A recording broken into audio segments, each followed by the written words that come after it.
नमस्कार दोस्तों, मैं डॉक्टर रविंद्र सिंह।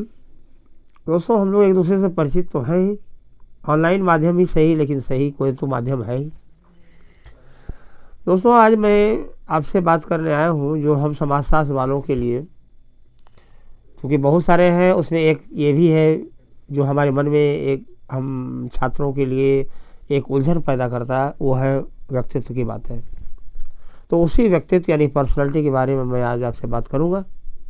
ठीक है, आइए दोस्तों, ये जो व्यक्तित्व की बातें हम लोग समाजशास्त्र में पढ़ते हैं, ये दरअसल ये कई विषयों को अपने में समेटे हुए हैं। थोड़ा ही सही, लेकिन हम लोग कई विषयों की चर्चा करते हैं। जैसे थोड़ी बातें इसकी व्याख्या के संबंध में हम लोग मनोविज्ञान की बातें करते हैं, थोड़ी जीव विज्ञान की बातें करते हैं, थोड़ी समाज विज्ञान की बातें करते हैं। लेकिन कहने का मतलब ये ऐसी है जो तीनों विधाओं की थोड़ी थोड़ी बातें हम लोग इसमें चर्चा करते हैं। ठीक है दोस्तों, ये जो पर्सनालिटी जिसके बारे में हम लोग आज चर्चा करने के लिए आए हैं, वो दरअसल जो व्यक्तित्व जो है, ये अंग्रेजी वर्ड पर्सनालिटी का हिंदी रूपांतर है। और पर्सनालिटी वर्ड खुद एक लैटिन वर्ड पर्सोना से बना है। अंग्रेजी का पर्सनालिटी वर्ड पर्सोना से बना है, जो कि लैटिन वर्ड है। और ये पर्सोना का मतलब होता है नकाब या मुखौटा। दरअसल इसकी कहानी के पीछे ये मान्यता है कि यूनानी नाटकों में प्राचीन काल में, कि दरअसल वो जो नाटक के जो पात्र हुआ करते थे, वो एक अलग अलग पात्रों के हिसाब से चेहरे पे मुखौटा लगाया करते थे, जिन मुखौटों के आधार पे दर्शक ये अंदाज लगा लेते थे कि इनका उस नाटक के परिप्रेक्ष्य में, नाटक में क्या चरित्र होगा, क्या पात्र की भूमिका होगी। ठीक है, यानी कह सकते कि ऊपरी आवरण हाव भाव, उस मुखौटा का उस व्यक्ति विशेष जो पात्र है उसके आंतरिक गुणों से कोई मतलब नहीं होता। ठीक है, समाजशास्त्र में भी पहले ऐसी बाहरी रूप रंग के आधार पे हम लोग रूप रंग हाव भाव के आधार पे ही हम लोग व्यक्तित्व की बातें करते थे। हालांकि अब बाहरी के अलावे आंतरिक गुणों का भी हम लोग गुणों को भी शामिल करते व्यक्तित्व को परिभाषित करने के परिप्रेक्ष्य में। जैसे मैं ये थोड़ा सा आप उदाहरण इसको, जैसे देखिए, मैं पावर के चश्मा खोल दिया। ठीक है, अब मैं ये जैसे मैंने मान लिया कि ये गॉगल्स लगा लिया। ठीक है, अब गॉगल्स लगाने देने पे मैं अपने आप को बड़ा हैंडसम समझने लगा। हूँ या नहीं हूँ, ये सामने वाले के प्रतिक्रिया पर डिपेंड करता है। लेकिन आम तौर पे ये बाहरी हाव भाव रूप रंग को देख के ही लोग किसी भी व्यक्ति के व्यक्तित्व का आकलन करते थे। जबकि इस गॉगल्स लगाने से हमारे बाहरी रूप रंग का फर्क पड़ता है, इससे हमारे आंतरिक गुणों से इसका कोई संबंध नहीं। ठीक है, तो इसीलिए मैं केवल चश्मा लगाया, गॉगल्स लगाया, कि आपको पता चले कि पहले की किस आधार पे लोग किसी भी व्यक्ति को अच्छे व्यक्तित्व का धनी या मालिक मानते थे।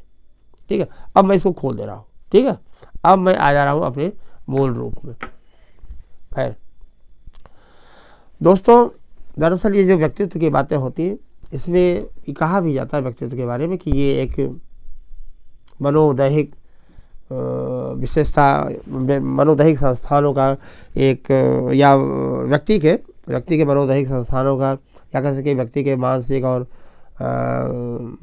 शारीरिक विशेषताओं का, संस्थानों का एक गत्यात्मक संगठन है। अब इसमें जो गत्यात्मक वर्ड लगा है, इस गत्यात्मक का मतलब होता है कि व्यक्ति के व्यक्तित्व का विकास बाल्यावस्था से जीवन पर्यंत चलते रहता है।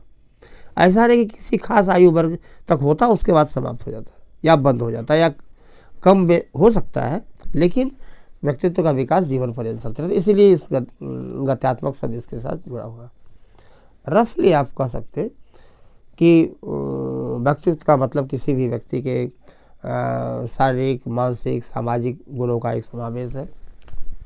ठीक है, तो और इसीलिए कहा भी जाता है कुल विशेषताओं का कुल लक्षण को ये हो गया। और इसलिए समाज में कोई दो व्यक्ति एक दूसरे के समान होता या बिल्कुल ही भिन्न होता। ठीक है, तो खैर दोस्तों, इस व्यक्तित्व के निर्माण में माना जाता है कि 4 कारण बड़ा महत्वपूर्ण भूमिका निभाते हैं। वो पहला दूसरा का मतलब ये नहीं, मतलब नंबर 1 वंशानुक्रम या आनुवंशिकता जिसको बोलते हैं। दूसरा पर्यावरण या परिवेश। तीसरा संस्कृति। चौथा व्यक्तिगत अनुभव। ठीक है, ये 4 कारण किसी भी व्यक्ति के व्यक्तित्व के निर्माण में महत्वपूर्ण भूमिका निभाते हैं, यानी महत्वपूर्ण कारण है। ये जो प्रथम 2 जो मैंने अभी आपसे चर्चा किया, पर्यावरण और वंशानुक्रम की बातें, ये दोनों दरअसल ये बड़ा विवाद है दोनों में कि किसी भी व्यक्ति के व्यक्तित्व के विकास में कौन महत्वपूर्ण भूमिका निभाता है, वंशानुक्रम या पर्यावरण। और इसीलिए मैंने लिख भी रखा, आप ध्यान रखिए, इसको कहा जाता है नेचर नर्चर कंट्रोवर्सी। ठीक है, अब इतनी बात तो सही है, ध्रुव सत्य है कि व्यक्ति को एक मानव शरीर मिलता वंशानुक्रम के आधार पे। व्यक्ति में मानवीय गुणों का विकास या मानवीय गुणों का जो जनक से ट्रांसफर होता है वंशानुक्रम के माध्यम से। मानव अस्तित्व के लिए वंशानुक्रम तो जरूरी है ही। लेकिन ये जो हमारी ये वंशानुक्रम से जो जैविक शारीरिक विशेषताएं हमारी हैं, इसका मानवीयकरण, जिसको ह्यूमनाइजेशन भी बोलते हैं, मानवीयकरण पर्यावरण के अंतर्गत रहकर ही होता। क्योंकि अगर पर्यावरण ना मिले, परिवेश का साथ ना मिले, तो फिर व्यक्ति के व्यक्तित्व का विकास नहीं हो सकता। ठीक है, कहने का मतलब ये, और मानवीकरण की जहाँ तक बात है, ये एक व्यक्ति की ऐसी आवश्यकता, ऐसी विशेषता है जो किसी गैर मानवीय वस्तु को व्यक्ति अपने मानवीय गुणों में रंग देता। ठीक है, जिससे उनकी आवश्यकता पूरी होती।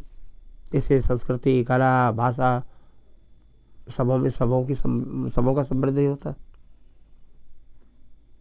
ठीक है, और पर्यावरण का कितना महत्व है, हम समाजशास्त्र वालों के लिए कोई अछूता नहीं है। जैसे हम लोग अन्ना की बात करते हैं, ईसा विले की बात करते हैं, रामू, कमला, अमला,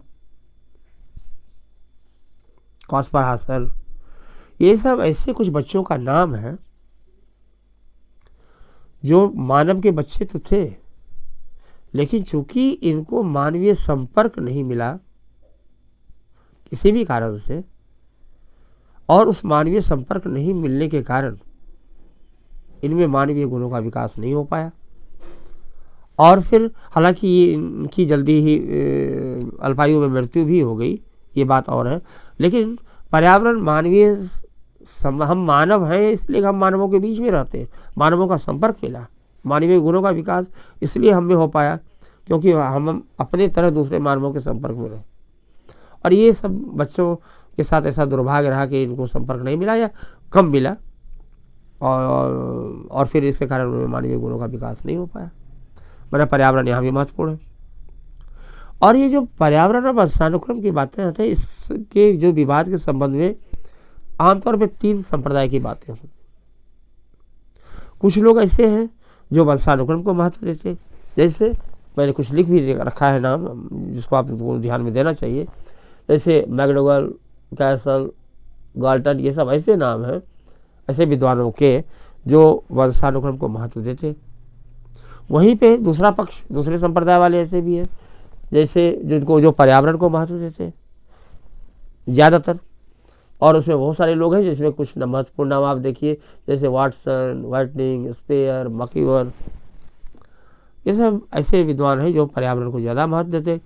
मकीवर ने भी अपनी पुस्तक जो सोसाइटी, इनकी बड़ी फेमस बुक है, उसमें उन्होंने देखिए रूपक या उदाहरण के तुलनात्मक रूप से बातें की कि जिस तरह से मछली पानी के बगैर नहीं रह सकती, उसी तरह मानव भी बिना परिवेश मानवीय पर्यावरण के नहीं रह सकता। खैर एनीवे, यानी ये दो पक्ष आप कह सकते हैं कि कोई खा, लेकिन ऐसे भी लोग हैं जो जिनका मानना है कि ये जो विवाद है पर्यावरण और आनुवंशिकता का, ये गलत है, दोनों व्यक्ति के मानवीय गुणों के विकास के लिए जरूरी है, और ऐसे लोग समन्वयवादी संप्रदाय के विचारक माने जाते हैं। इसमें भी बहुत सारे लोग हैं, बहुत सारे विद्वानों ने ऐसी बातें की, खासकर ये वर्ड्सवर्थ ने बड़ी चर्चा की, और वर्ड्सवर्थ ने तो एक बड़ी अच्छी बात है कि जो लोग पर्यावरण और देख रेख का ज़्यादा महत्व देते, उससे पूछा कि अगर साहब मटर के बीज को बहुत ज़्यादा देख रेख किया जाए, क्या उससे शलजम तैयार किया जा सकता है? कहने का मतलब कि ये दोनों महत्व आवश्यकता है व्यक्ति के व्यक्तित्व के विकास के लिए। ठीक है, इतनी बात मैं समझता हूँ कि आपका क्लियर हो गया होगा। रही बात जहाँ तक संस्कृति का, तो संस्कृति की व्यक्तित्व के विकास में संस्कृति के महत्व के समर्थन में कई लोगों की चर्चा होती, लेकिन उसमें एक बड़ा महत्वपूर्ण नाम है, मैं समझता हूँ, वो नाम है मार्गरेट मीड का। दोस्तों हम लोग समाजशास्त्र में, एक मिनट यहाँ रुक जाए दोस्तों, समाजशास्त्र में हम लोग दो मीड की चर्चा करते हैं आमतौर पे, एक मार्गरेट मीड है, एक जॉर्ज हर्बर्ट मीड। दोनों आपको पूरा नाम याद रखना चाहिए, केवल मीड कह के हम काम न चला लें। अगर हम मार्गरेट मीड की बात करते हैं तो उन्होंने जो बातें अभी आगे होगी उनकी, कि व्यक्ति के व्यक्तित्व के विकास में या व्यक्तित्व के निर्माण में संस्कृति की महत्वपूर्ण भूमिका होती, ऐसी बातें मार्गरेट मीड ने कही। लेकिन जहाँ तक जॉर्ज हर्बर्ट मीड की बात अगर हम करेंगे तो फिर उन्होंने, जिनकी माइंड सेल्फ एंड सोसाइटी जो बड़ी फेमस बुक है उनकी, उसमें उन्होंने मैं, मुझे, जनरलाइज अदर, इन सब जो सामाजिकरण की प्रक्रिया के संबंध में बातें की। तो आप ये कन्फ्यूज मत कीजिएगा, पूरा नाम आपको याद रखना चाहिए। आइए यहाँ पे मार्गरेट मीड ने जो संस्कृति के महत्व को बताने के लिए एक बड़ी अच्छी बात है कि साहब ये जो व्यक्तित्व प्रतिमान का जो निर्धारण होता है, ये जैविकीय आधार की अपेक्षा सांस्कृतिक आधार पर ज़्यादा होता, यानी संस्कृति का प्रभाव ज़्यादा पड़ता किसी भी व्यक्तित्व के निर्माण में, विकास में। ठीक है, और इससे मानवों के व्यवहार और सोच, जो विश्वास, इन सबों का निर्माण सांस्कृतिक प्रतिमानों के आधार पर ही होता, यानी कि संस्कृति की केंद्रीय भूमिका होती। और इस संस्कृति के प्रभाव को बताने के लिए बड़े विद्वान थे, कई पुस्तकों की रचना की, लेकिन इस संबंध में दो पुस्तक आपको ध्यान में रखना चाहिए मार्गरेट मीड की। एक है coming of age in Samoa, ये समोआ द्वीप का नाम है, द्वीप है एक, और इस पुस्तक में इन्होंने दो समाजों की तुलनात्मक बातें की। ठीक है, दो अमेरिकी समाज और जो समोआ द्वीप की जो किशोर लड़कियां और अमेरिकी समाज की जो किशोर लड़कियों का एक तुलनात्मक अध्ययन किया, जो उस किशोर बच्चियों में जो बायोलॉजिकल और हार्मोनल चेंज होने के कारण जो उनके स्वभाव में परिवर्तन होता है, वो इसके पीछे भी उन्होंने कहा कि सांस्कृतिक सोच, सांस्कृतिक प्रतिमान, सांस्कृतिक मान्यताएं किसी भी व्यक्ति के व्यक्तित्व या सोच के निर्माण में महत्वपूर्ण भूमिका निभाती। दोस्तों ये मीड की जो दूसरी बुक है वो बड़ी फेमस है, वो बुक है, मैंने लिख भी रखा है, आप ध्यान रखिए, और इसका पब्लिशिंग ईयर को भी ध्यान में रखा कीजिए। वो बुक है sex and temperament in three primitive societies, और जो कि आई थी 1935 में। ठीक है, इस पुस्तक में इन्होंने ये तीन जनजातीय समाज की चर्चा की, अरापेस, मुंडोगमार, टिसामुले। ये तीनों जनजाति हैं जो कि एक ही भौगोलिक क्षेत्र न्यूगोनिक एरिया में पाए जाते हैं, लेकिन अलग अलग सांस्कृतिक मान्यताओं और प्रक्रियाओं के कारण तीनों के स्वभाव में फर्क होता या हो गया है। और जैसे ये जो अरापेस की इन्होंने अध्ययन करने के बाद कहा कि अरापेस के जो लोग होते, स्त्री पुरुष, ये बड़ा शांत, बड़ा विनम्र स्वभाव के होते।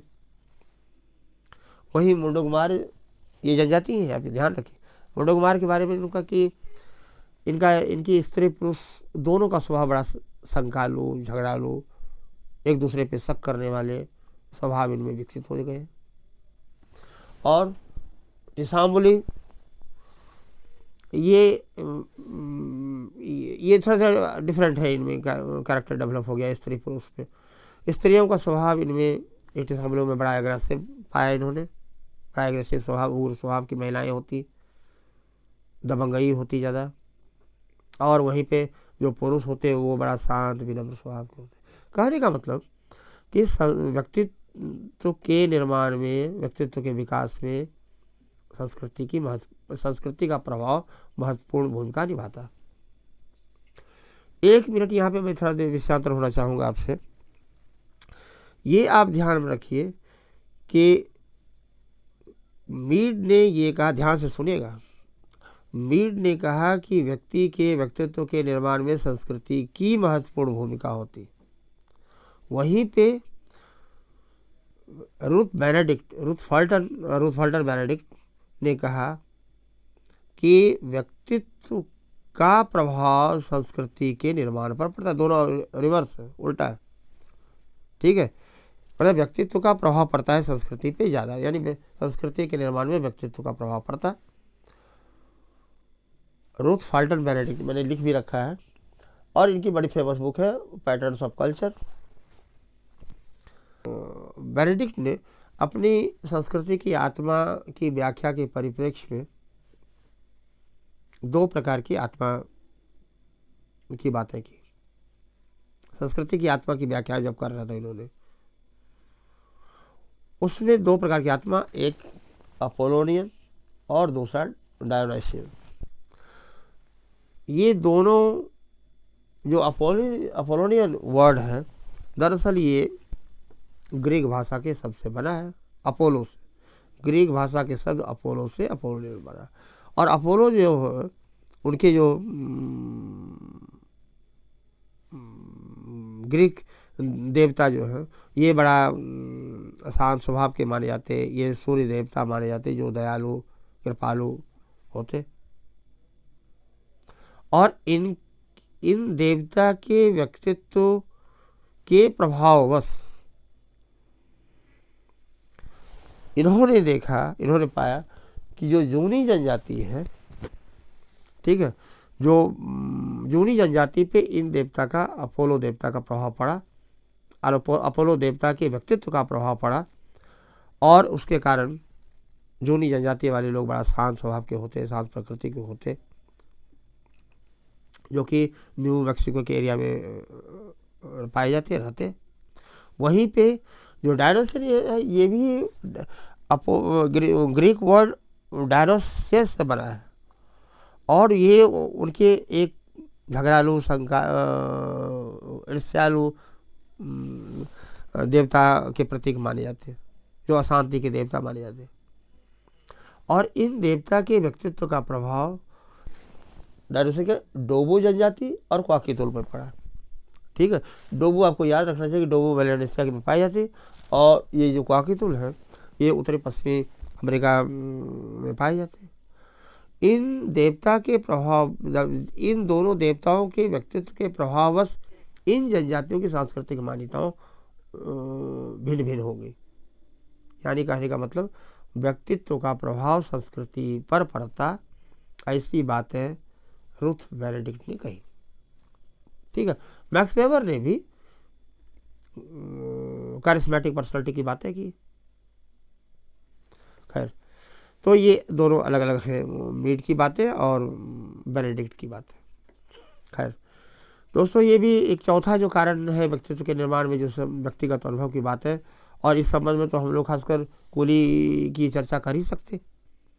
कूली ने जो अपनी समाजीकरण की प्रक्रिया या डेवलपमेंट ऑफ सेल्फ के परिप्रेक्ष्य में जो लुकिंग ग्लास सेल्फ की बात है, आत्मदर्पण का सिद्धांत जो दिया इन्होंने, वो तो इसी संबंध में है कि व्यक्तिगत अनुभव से व्यक्ति के व्यक्तित्व का निर्माण होता है, विकास होता है, ठीक है। तो इस तरह से ये 4 कारण महत्वपूर्ण हैं व्यक्ति के व्यक्तित्व के विकास में। मैं समझता हूँ कि इतनी बातें अब क्लियर हो गई होंगी। फिर आई बात, अगला जो बातें हैं, जो सिद्धांत की बातें करते हैं, हम लोग प्रकार की बातें करते हैं। बहुत सारे लोगों ने से इसके व्यक्तित्व के संबंध में अपने अपने सिद्धांत दिए, बहुत सारे प्रकार की बातें की। मैं समझता हूँ कि एक साथ थोड़ा ज़्यादा हो जाएगा, तो आज मैं इस पार्ट 1 में जो व्यक्तित्व का है, इसमें यहीं पे आज विराम दे रहा हूँ। अगला जो सिद्धांत और प्रकार की बातें मैं समझता हूँ कि दूसरे वीडियो में यानी पार्ट 2 में रहेगा, और फिर दोनों को मिला के जब हम एक साथ पढ़ेंगे पार्ट पार्ट में, तो व्यक्तित्व के संबंध में मेरा मानना है कि आपका कंसेप्ट बड़ा क्लियर हो जाएगा। ठीक है, तो आज फिलहाल यहीं पे मैं छोड़ रहा हूँ। कल फिर मैं भी, कल मतलब दूसरे वीडियो में फिर मिलूँगा जल्दी ही, जो इसका रेस्ट पार्ट होगा। ठीक है, आज के लिए फिलहाल इतना ही। Thank you.